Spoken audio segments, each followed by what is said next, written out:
Estamos iniciando agora o nosso quadro Imersão Teológica e queremos convidar você para dar continuidade ao estudo da Epístola de Tiago. Estamos falando sobre Tiago há alguns programas, já estudamos sobre o capítulo 1, capítulo 2, capítulo 3 e hoje vamos refletir um pouco sobre o capítulo 4 da Epístola de Tiago. Só lembrando que esse Tiago era o Tiago, segundo a tradição, era o Tiago, irmão do Senhor Jesus, que teve o encontro com Jesus após a ressurreição de Cristo, e ele então tornou-se não apenas um seguidor, mas como ele mesmo se apresenta, um servo de Jesus, disposto inclusive a ser martirizado por amor ao Evangelho. E Tiago nos deixou uma carta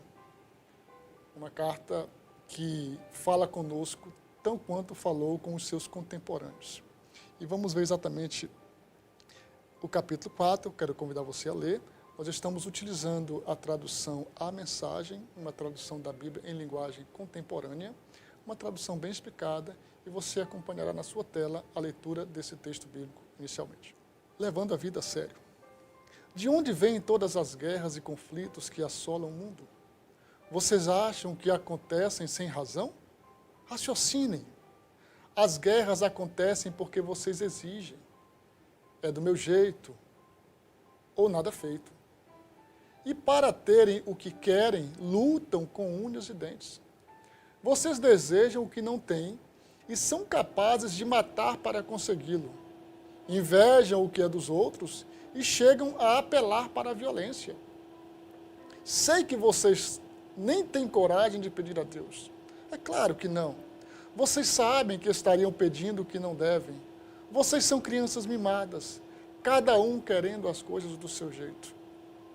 Vocês estão tentando passar a perna em Deus. Se tudo que querem é benefício próprio e enganar os outros, acabarão inimigos de Deus. E acham que Deus não liga? Pois ele mesmo diz, tenho muito ciúme de quem amo. A verdade é que o amor de Deus é simplesmente incomparável. E Deus ainda acrescenta, eu conheço o coração orgulhoso, mas a minha graça abençoa o coração humilde. Então, rendam-se à vontade de Deus. Ele quer trabalhar na vida de vocês. Digam não ao diabo, e ele fugirá de imediato. Digam sim a Deus, e ele os atenderá na hora. Chega de se lamear. Em vez de viver no pecado, busquem pureza de vida. Reconheçam, vocês estão no fundo do poço. Podem começar a chorar. Não dá para brincar com coisa séria. Ajoelhem-se diante do Senhor, só assim vocês poderão se reerguer, mas isso é só Deus que o fará. Até aqui por enquanto. E nós vamos agora refletir sobre essa primeira parte do capítulo 4 de Tiago. E você poderá acompanhar que o capítulo 4, ele poderia ser intitulado como a necessidade de sermos pacificadores e não agitadores. Seja pacificador, não agitador. Dividimos em duas partes esse capítulo. Primeiro, levando Deus a sério, versículo 1 ao versículo 12. E em segundo lugar, quem pode prever o amanhã? Já lá no finalzinho do capítulo. Características gerais do cristão maduro, nós temos aí nesses capítulos anteriores onde lemos, né? Capítulo 1, 2 e 3. No capítulo 1 nós vimos que o cristão maduro, ele é paciente em meio às tribulações. Vimos depois, no capítulo 2, que o cristão maduro, ele pratica a verdade. No capítulo 3 de Tiago, vimos que o cristão maduro controla a sua língua. E neste capítulo, Tiago trata da quarta característica do cristão maduro. Ele é pacificador e não um agitador de contendas. Veja só, o cristão maduro é pacificador e não um agitador de contendas. As guerras da humanidade não são travadas apenas entre nações. Elas são travadas entre pessoas, às vezes no âmbito da família, do país, né, da nação, evidentemente também, mas entre grupos. E veja que esse não é o propósito de Deus para o ser humano. Mas lembrando que essa carta é escrita para os cristãos. E as repreensões que Tiago traz aqui, tudo nos leva a entender que se trata de comportamentos que eram comuns na igreja.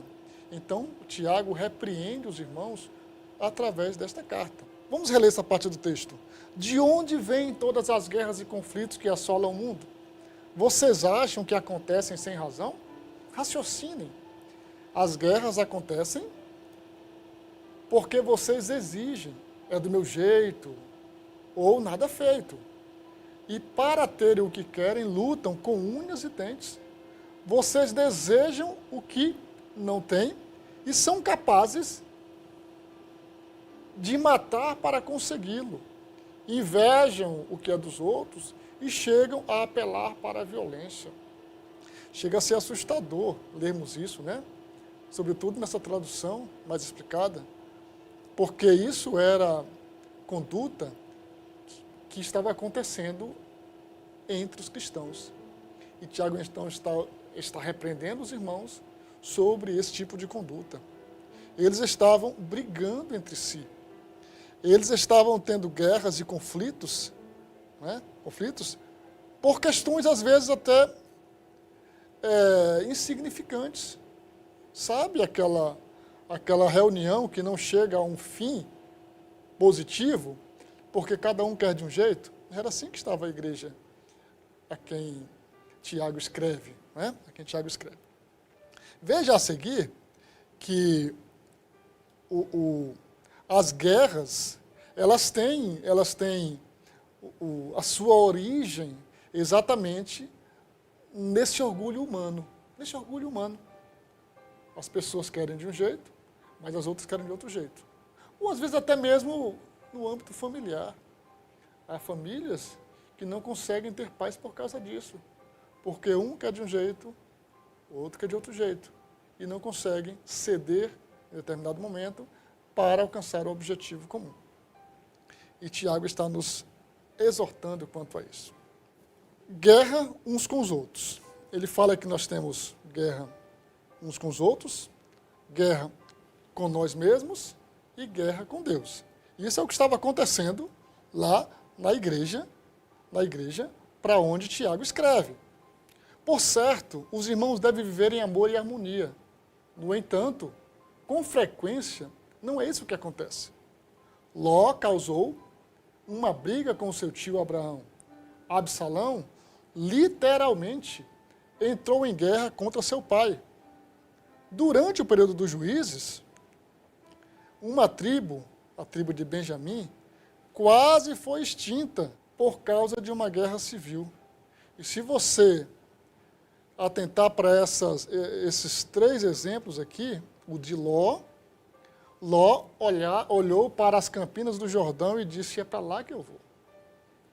Só que para que acontecesse essa separação entre ele e Abraão, os seus pastores haviam tido problemas, os seus cuidadores de rebanho, né?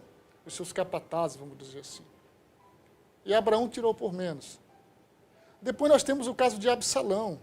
É uma história muito trágica. Se fôssemos classificar dentro do gênero literário, poderíamos classificar a história de Absalão como uma tragédia, porque ele conseguiu literalmente armar guerra contra o seu próprio pai, culminando com a sua própria morte. E nós temos também que no tempo dos juízes, uma tribo, a tribo de Benjamim, quase que era extinta por causa de uma guerra civil, que poderia ter sido resolvida através do diálogo, mas eles não quiseram conversa. Um certo grupo de homens de uma cidade, que estava no território de Benjamim, fizeram uma atrocidade com uma mulher. Então, as demais tribos foram até a tribo de Benjamim para que eles entregassem os homens perversos que haviam abusado daquela mulher. Só que os chefes, os líderes da tribo de Benjamim, disseram, não, nós não vamos entregar. Como que não, de fato. Eles passaram a mão sobre a cabeça de quem havia cometido o erro. E se armaram para a guerra. Então, as demais tribos, eram 12 tribos, então 11 tribos se reuniram contra a tribo de Benjamim, que era uma tribo relativamente grande também, não é? E fizeram guerra. E por pouco não extinguiram essa tribo. Então veja, por falta de um diálogo, por falta de compreensão, quase que uma guerra, quase que uma tribo de Israel foi extinta. Isso está no livro dos Juízes, lá no finalzinho já do livro dos Juízes. Os discípulos também criaram problemas para Jesus, ao discutirem, até mesmo entre si, quem era o maior no reino dos céus. Quando tudo estava a todo vapor no ministério de Jesus, Jesus mostrando para eles como que era ali aquela introdução ao reino de Deus aqui na terra, os discípulos estavam discutindo entre eles quem seria o maior no reino dos céus. Essa situação se agravou ao ponto de a mãe dos filhos de Zebedeu, que eram João e Tiago, não esse Tiago da epístola, o outro Tiago, Tiago maior, chegou para Jesus, a mãe deles foi interceder para Jesus, para que no reino um deles ficasse do lado direito e o outro do lado esquerdo, cada um ficasse do lado de Jesus. Olha só o nível de raciocínio dos discípulos e da mãe desses dois, né? Eles não haviam entendido exatamente a essência do reino, que é o serviço, né? Mas veja, os membros da igreja de Corinto também competiam entre si durante os cultos e até levavam à justiça os próprios irmãos na fé. Paulo teve de admoestar os irmãos efésios a cultivar a unidade espiritual. Quando nós lemos 1 aos Coríntios, em especial o capítulo 11, a gente vai ver que até na hora da ceia estava tendo confusão. Alguns eram mais abastados, tinham mais condições, levavam mais comida, e outros tinham menos ou não tinham nada. E acontecia o absurdo de uns comerem até sem panturrarem, como dizemos, e outros sequer comerem. Então havia dissensões e brigas até na hora do culto. Paulo precisou escrever para os irmãos coríntios até como dirigir um culto. Porque até na manifestação dos dons espirituais, na hora do culto, havia dissensões, havia problemas. E Paulo precisou dar orientações sobre como deveriam se comportar na hora do culto. E isso foi bom para nós, porque nós temos nesta carta ensinamentos preciosíssimos para a igreja de hoje. Apesar de que muitas pessoas parece que desconhecem, né? Desconhecem essas instruções paulinas sobre a ordem no culto e assim por diante. Mas veja, Paulo também admoesta os irmãos de Éfeso, né? Da igreja em Éfeso, os irmãos efésios, sobre a unidade espiritual. Está lá no capítulo 4 de Efésios, né? Então, ele fala sobre essa unidade cristã. Ao que parece, os cristãos para os quais Tiago escreveu estavam em guerra uns com os outros por cargos dentro da igreja. Muitos queriam ser mestres e líderes. Cada um achava que somente suas ideias e práticas eram corretas. E as reuniões eram controladas por ambições egoístas, não por submissão espiritual. Então, olha, esse é o contexto da igreja para a qual Tiago escreve. O que não é muito diferente do que Paulo retrata na carta aos Coríntios, em outras cartas suas, né, sobre a situação da igreja local. E a gente vai e percebe o quanto se parece conosco em muitos aspectos, né? E, infelizmente, em muitos aspectos negativos. É triste ver os santos guerreando entre si, às vezes um líder contra outro, uma denominação contra outra. Se nós unidos, muitas vezes, dependendo do lugar, já somos minoria. Imagina divididos, né?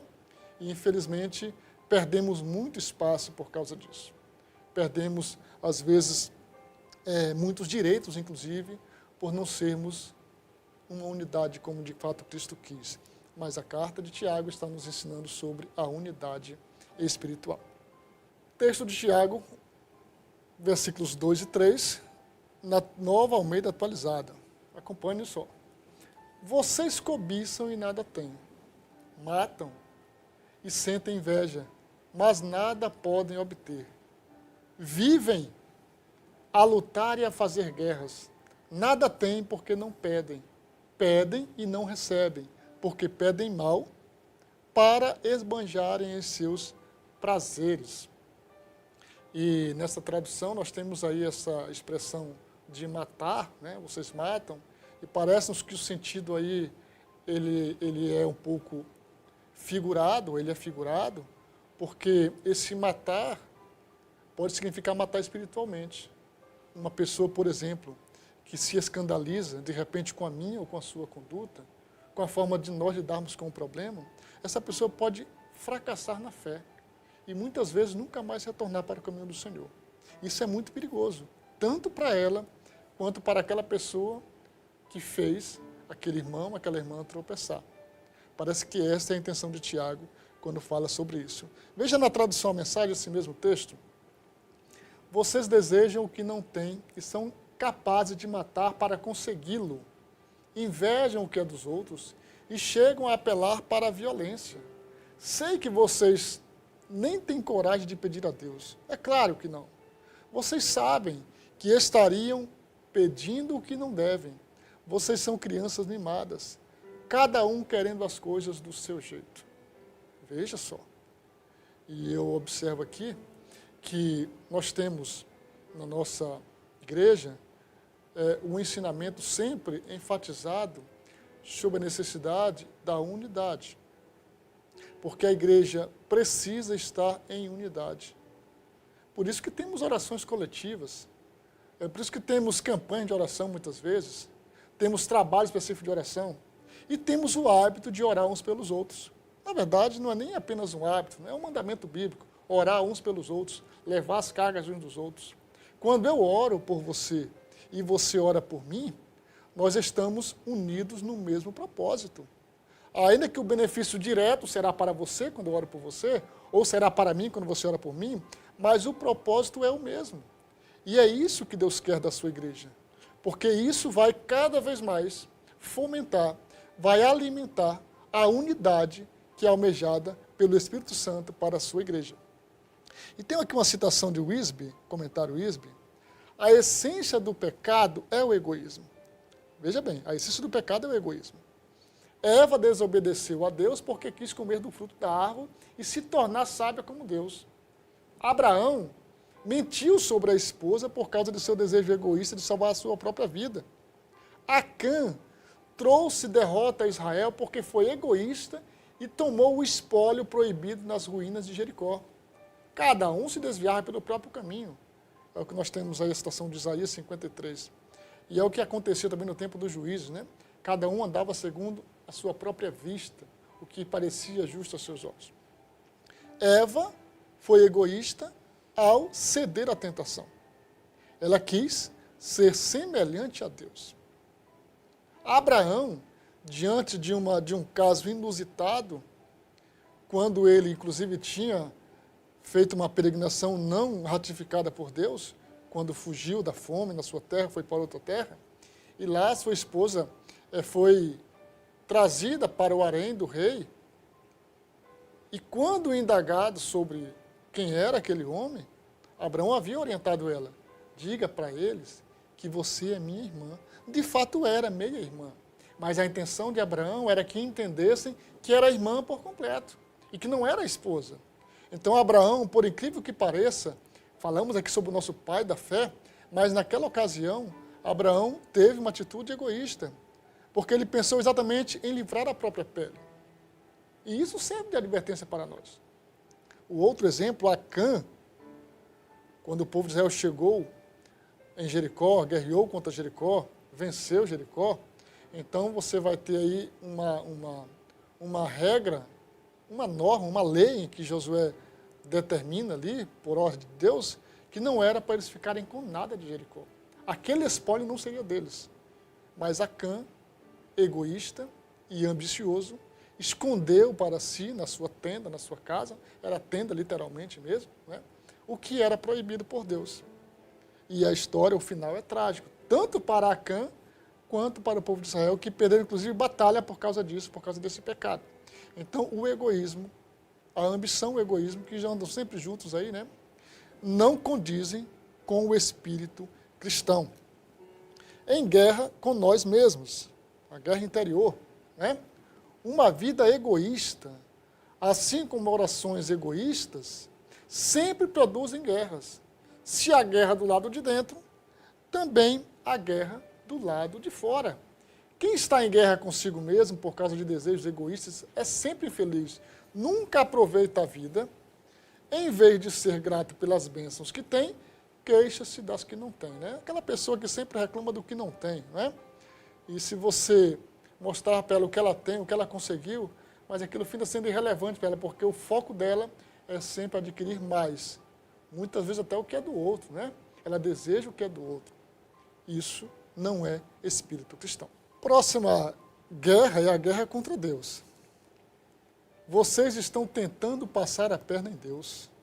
Se tudo que querem é benefício próprio e enganar os outros, acabarão inimigos de Deus. E acham que Deus não liga? Pois ele mesmo diz, tenho muito ciúme de quem amo. A verdade é que o amor de Deus é simplesmente incomparável. E Deus ainda acrescenta, eu condeno o coração orgulhoso, mas a minha graça abençoa o coração humilde. Mas claro, impossível, né? A gente vê então que essa tentativa e o termo aí de passar a perna em Deus, ele é muito peculiar do ser humano. Muito peculiar do ser humano. Vai começar pelo nosso pai Adão, né?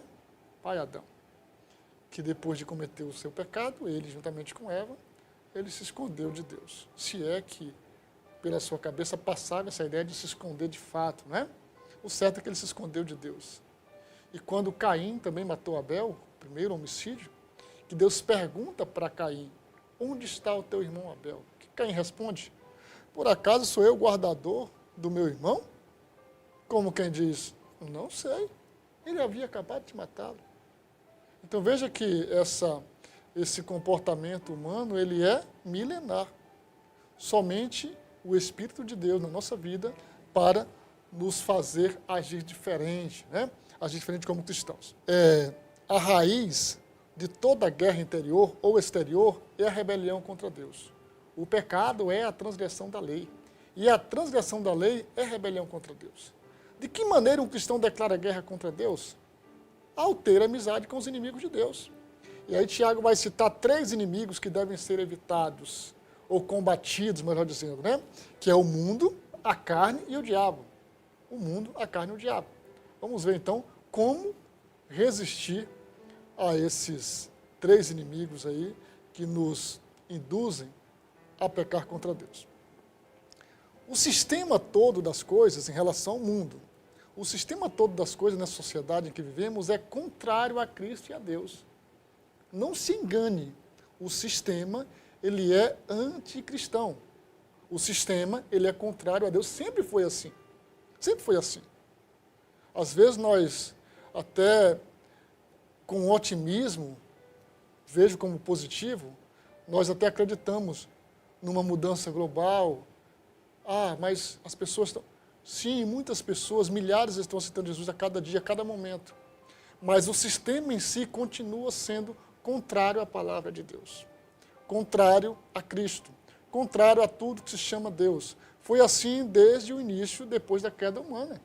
Foi assim com Nimrod, que começou a levantar um monumento para desafiar a soberania de Deus. E de lá para cá, desde o primeiro pecado, sempre foi assim. Mas a igreja do Senhor tem o papel de, nesse sistema maldito, esse sistema pecaminoso, afundado no pecado, que João já escreveu lá atrás, que o mundo jaz no maligno, ele se refere ao sistema, mas é papel da igreja ser sal da terra e luz do mundo, mesmo no mundo em que o sistema é anticristão. Abraão era amigo de Deus, Ló era amigo do mundo. Ló acabou se envolvendo em uma guerra e Abraão teve de salvá-lo. O mundo é inimigo de Deus e quem deseja ser amigo do mundo não pode ser amigo de Deus. Simples assim, né? Se o mundo é inimigo de Deus, quem deseja ser amigo do mundo não é amigo de Deus. Não dá para conciliar as duas coisas. Isso não quer dizer que nós tenhamos que viver como se não... Não, a gente está no mundo, evidentemente. Mas o sistema deste mundo, ele não é favorável a Deus nem ao Evangelho. E, infelizmente, esta é a realidade. Dura, mas é a realidade, né? Mas nós temos a palavra de Deus para se contrapor a esse sistema sob a autoridade do Senhor. Ao falar da carne, Tiago refere-se à velha natureza, que é exatamente a outra guerra que temos que travar, né? Porque a carne, ela tenta nos colocar contra Deus. E a nossa guerra, a nossa luta é exatamente para que esta carne não nos induza ao erro. E a carne aqui não é a pele, não, a carne aqui é a nossa natureza carnal, né? Ao falar da carne, Tiago refere-se à velha natureza que herdamos de Adão e que é propensa a pecar. Viver em função da carne significa entristecer o Espírito de Deus que habita em nós. Viver de modo a agradar a velha natureza significa declarar guerra contra Deus. Permitir que a carne controle a mente é perder a bênção e a comunhão com Deus. Então veja que a nossa luta é exatamente de modo que o velho homem, que representa esta carne, essa natureza pecaminosa, ele esteja subjugado e que a nova natureza em Cristo prevaleça. Depois nós temos aqui, em terceiro lugar, o diabo, né? O diabo, que guerreia contra Deus. O mundo está em conflito com o Pai, a carne luta contra o Espírito e o diabo opõe-se ao Filho de Deus. Deus quer que sejamos dependentes de sua graça, enquanto o diabo quer que sejamos dependentes de nós mesmos. Veja bem, Tiago dá 3 instruções a fim de que tenhamos paz e não guerra. Quais são essas instruções? Precisamos nos render a Deus, dizer sim a Deus e humilhar-se diante de Deus. E olha aí a receita divina para a paz. O próximo texto aí que vamos ler agora, Tiago capítulo 4, versículos 7 a 10. Esta é a receita divina para a paz. Então, rendam-se à vontade de Deus. Ele quer trabalhar na vida de vocês. Digam não ao diabo e ele fugirá de imediato. Digam sim a Deus e ele os atenderá na hora. Chega de se enlamear. Em vez de viver no pecado, busquem pureza de vida. Reconheçam. Vocês estão no fundo do poço. Podem começar a chorar. Não dá para brincar com coisa séria. Ajoelhem-se diante do Senhor. Só assim vocês poderão se reerguer. Mas isso é Deus que o fará. Que texto claro, claríssimo, né? Claríssimo. Porque precisamos resistir ao diabo e ele fugirá de nós. Precisamos nos achegar a Deus, precisamos nos humilhar perante o Senhor, nos render a Ele. Para ter paz, renda-se a Deus. A entrega incondicional é a única maneira de obter a vitória completa. Enquanto não entregarmos a Deus todas as áreas da vida, continuaremos sempre vivendo em conflito. Isso explica por que cristãos sem compromisso com Deus não conseguem conviver consigo mesmos nem com os outros. Então, a sujeição a Deus é algo necessário. Inclusive dizermos, faça-se a tua vontade e não a minha. Que seja feita a tua vontade e não a minha. Essa foi a oração de Jesus no Pai Nosso, que Ele nos ensinou, né? O próprio Filho de Deus falando ao Pai. Inclusive, lá no Jardim do Getsemane, Ele também fala isso aí. Faça-se a tua vontade. Então, esta submissão a Deus, esse rendimento ao Senhor, é uma necessidade para termos paz. Em segundo lugar, para ter paz, dizer sim a Deus. Dizer sim a Deus, lógico, e dizer não ao diabo. Né? De que maneira nos achegamos a Deus? Dizendo sim a Ele e dizendo não ao diabo. É confessando nossos pecados e pedindo que Deus nos purifique. Quanto mais semelhantes somos a Deus, mais próximos estamos dele. É uma proporção direta. Quanto mais nos achegamos a Deus, nos submetemos a Ele, mais próximos estamos dele. E quanto mais próximos estamos dele, mais sentimos a nossa necessidade dele e reconhecemos a nossa falibilidade. Quanto mais perto do Senhor, mais reconhecemos o quanto somos frágeis, o quanto somos pecadores e carentes da misericórdia de Deus. Para ter paz, humilhe-se a Deus. É possível sujeitar-se exteriormente sem se humilhar interiormente. Mas é preciso entregar o controle da vida ao Senhor e permitir que Ele se torne nosso príncipe da paz. A nossa tendência é tratar o pecado com leviandade e até mesmo rir dele. Mas o pecado é algo sério. E uma das características da verdadeira humildade é encarar a seriedade do pecado e tratar de nossa desobediência. Há pessoas que riem do pecado, há pessoas que riem da maldade, há pessoas que riem da desgraça alheia. E só lembrando que esta carta de Tiago foi escrita a cristãos. Que não haja entre nós quem brinque com o pecado, que não haja na minha vida e nem na sua vida a acomodação ao pecado, mas que ele nos incomode, que o pecado na minha vida e na sua vida seja uma exceção e não uma regra. Porque se alguém está em Cristo, nova criatura é. As coisas velhas se passaram e tudo se fez novo. Se tudo se fez novo, então a velha natureza não pode imperar mais na minha e na sua vida. Esse mesmo texto na nossa querida Almeida Revista Corrigida. Sujeitai-vos, pois, a Deus, resisti ao diabo e ele fugirá de vós. Chegai-vos a Deus e ele se chegará a vós. Limpai as mãos, pecadores, e vós de duplo ânimo, purificai o coração. Senti as vossas misérias e lamentai e chorai. Converta-se o vosso riso em pranto e o vosso gozo em tristeza. Humilhai-vos perante o Senhor e Ele vos exaltará. Esse texto é muito parecido com os textos proféticos do Antigo Testamento, de Ezequiel, Jeremias, Malaquias, até mesmo de Isaías. Porque o apóstolo aqui está nos conclamando a nos humilhar perante o Senhor, a reconhecer os nossos pecados, reconhecer os nossos erros, inclusive nos convidando a limpar as mãos. E olha como ele fala, limpai as mãos, pecadores, e vós de duplo ânimo, purificai o coração. E aí podemos emendar aqui, dar continuidade a esse texto, chamando o que está lá em Salmo 119. Como purificará o jovem ou o mancebo o seu caminho? Observando-o segundo a tua palavra.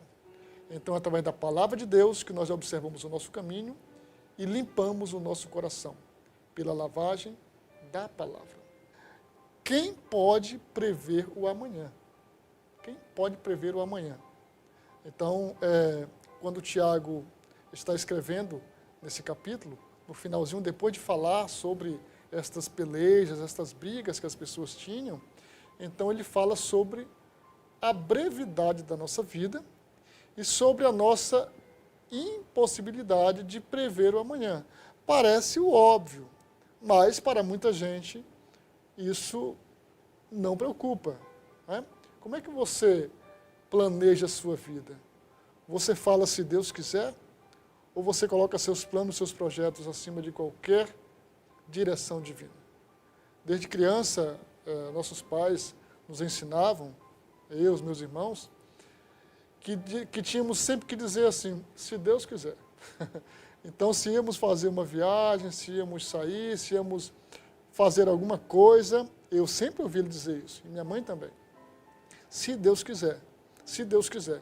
Isso tornou-se uma máxima que impregnou na gente, né? Então, sempre dizemos, se Deus quiser. Que digamos isso, não só da boca para fora, né? Mas que submetamos os nossos projetos ao Senhor. Veja bem, quem pode prever o amanhã? E agora, tem uma palavra para os que têm audácia de dizer, hoje ou amanhã iremos para tal cidade, e lá ficaremos um ano. Vamos abrir um negócio e ganhar muito dinheiro. Vocês não enxergam um palmo diante do nariz. Quem pode prever o amanhã? Vocês são como neblina, que se vai logo que o sol começa a brilhar. Em vez disso, caiam na realidade. Aprendam a dizer, se Deus quiser, estaremos vivos e faremos isto ou aquilo. Veja só que interessante, não é? Vocês estão cheios de vocês mesmos. Toda essa arrogância é maligna. Na verdade, é pecado. Tiago está dizendo que este planejamento não submetido ao controle divino, à direção de Deus, é pecado. Mas o que nós podemos fazer diante disso? Então, não vamos projetar nada para a nossa vida? Sim, vamos projetar. Vamos planejar? Sim. Vamos sonhar. Inclusive, como o nosso herói do Antigo Testamento, José, sonhava. Sonhava e esperava. Mas a sua fidelidade a Deus era tão grande que ele reconhecia quando uma oportunidade não vinha de Deus. Sabia que tem oportunidades que não são para serem abraçadas? Literalmente, aconteceu com José. José teve uma oportunidade, certa vez, de deitar-se com a mulher de Potifar, do seu dono, do seu patrão, do seu chefe. Era uma oportunidade, sim, mas não era uma oportunidade de Deus. Pelo contrário, era uma oportunidade do mal. E José discerniu.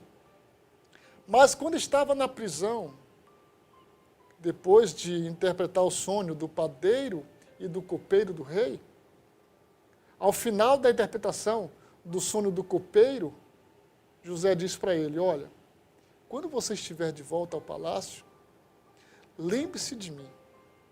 Lembre-se de mim. Porque eu fui trazido para cá injustamente.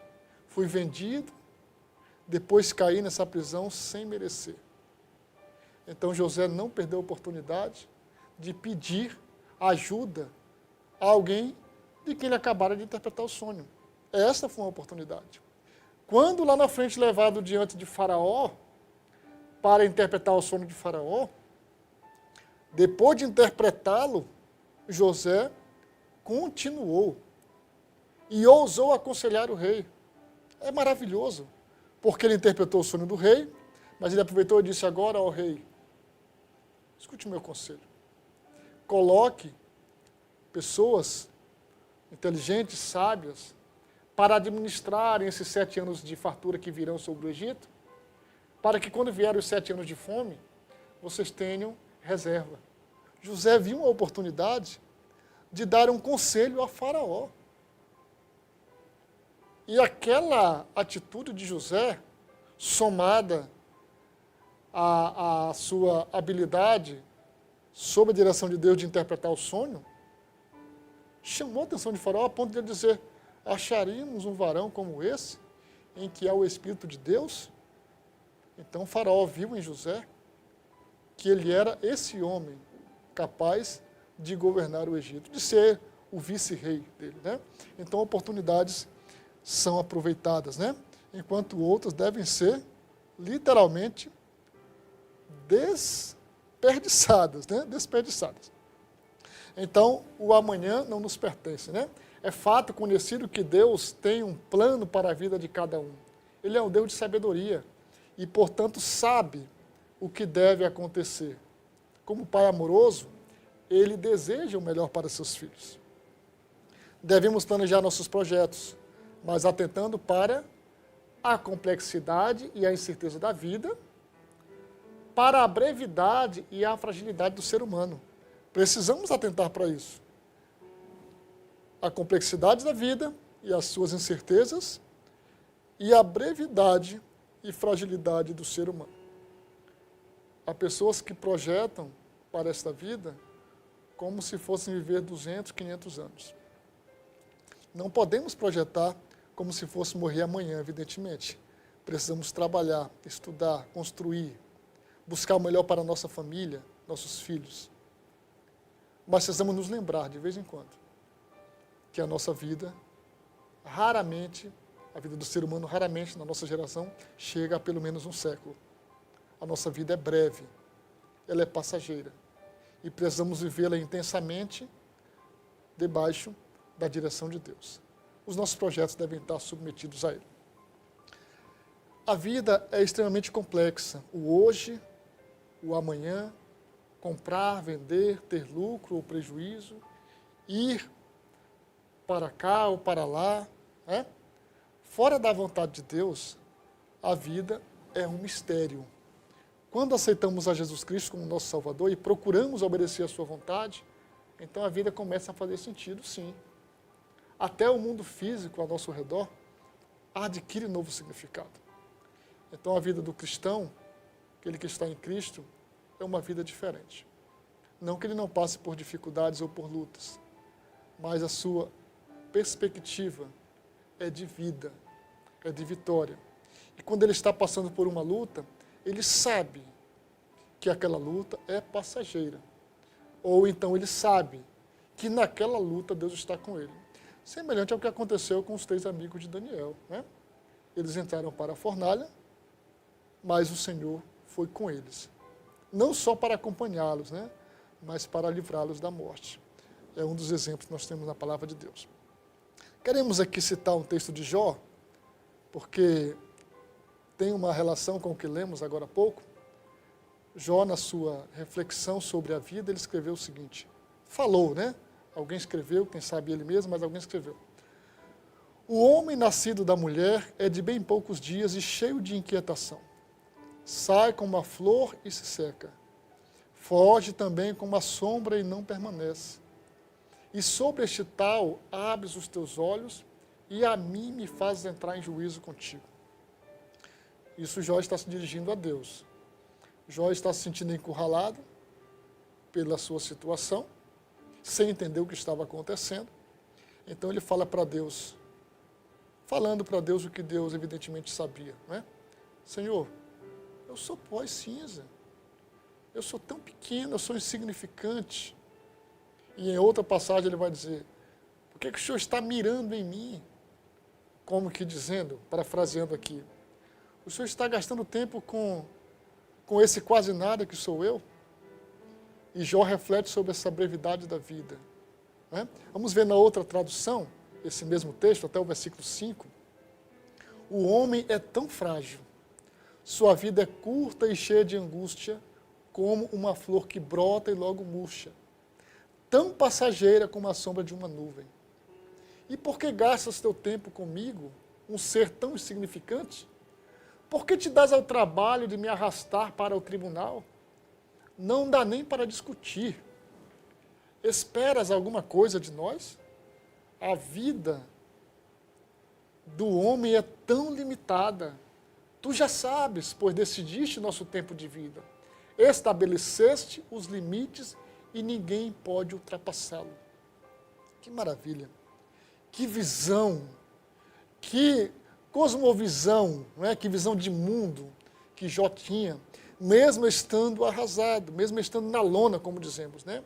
Mas ele tinha a plena consciência da sua insignificância, principalmente diante de Deus. Ele reconhecia que a sua vida era tão curta, tão breve, que não valeria a pena Deus estar gastando tempo com ele. Lógico, Jó está falando em muitas vezes nesse texto, no livro, né? Ele fala como que divagando, mas ele está abrindo o coração. E nesse texto, ele então reconhece o quanto é insignificante. Quando nós reconhecemos a nossa significância diante de Deus, e aí sim Deus nos exalta, e quando nos comparamos e nos colocamos ao lado do irmão, da irmã, nós conseguimos ser mais humildes. Precisamos nos lembrar de vez em quando do quanto somos insignificantes e de que o que nós porventura somos, o pouco que somos e aonde chegamos, foi porque o Senhor nos sustentou até aqui e nos sustenta para continuar, né? Porque a nossa vida é um sopro. Basta um fio desligar, esse corpo, seja pequeno ou grande, ele despenca. Porque essa é a realidade humana e precisamos nos lembrar disso. O ser humano não é capaz de controlar os acontecimentos futuros. Também não tem sabedoria para ver o que o futuro reserva, nem para poder controlar o futuro. Limitados como somos, nós só conseguimos viver o presente e nem sempre o vivemos plenamente. Essa é uma realidade. Podemos afirmar categoricamente que o único que existe é o presente, né? O futuro não existe. O passado também não existe mais. Vocês não enxergam um palmo diante do nariz. Quem pode prever o amanhã? Vocês são como neblina, que se vai logo que o sol começa a brilhar. Em vez disso, caiam na realidade e aprendam a dizer: se Deus quiser, estaremos vivos e faremos isto ou aquilo. Vocês estão cheios de vocês mesmos. Toda essa arrogância é maligna. Na verdade, saber fazer o que é certo e não fazer é pecado. E esse texto é aquele texto famoso, né?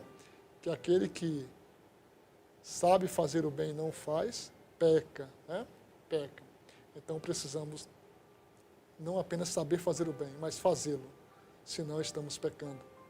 E para finalizarmos, uma citação de Warren Wiersbe, comentário bíblico: viver feliz é obedecer a Deus. O segredo de uma vida feliz é deleitar-se no dever. Veja bem, deleitar-se no dever. Quando o dever se tornar um prazer, os fardos transformam-se em bênçãos. Os teus decretos são motivo dos meus cânticos na casa da minha peregrinação. Salmo 119, versículo 54. Quando amamos a Deus, seus estatutos tornam-se cânticos e temos prazer em lhe servir. Que nós digamos como disse o salmista: oh, quanto amo a tua lei, é a minha meditação todo o dia. Se nós amarmos a lei do Senhor, se nós amarmos a palavra de Deus, nós não a veremos como um peso, mas vê-la-emos como sendo um prazer. Que tenhamos prazer em ler, em meditar, em aplicar e vivenciar esta palavra. Que a lei do Senhor seja o nosso prazer. Assim, nós viveremos em paz e não em guerra. Assim, nós seremos pacificadores e não agitadores. Muito obrigado. Que Deus abençoe você.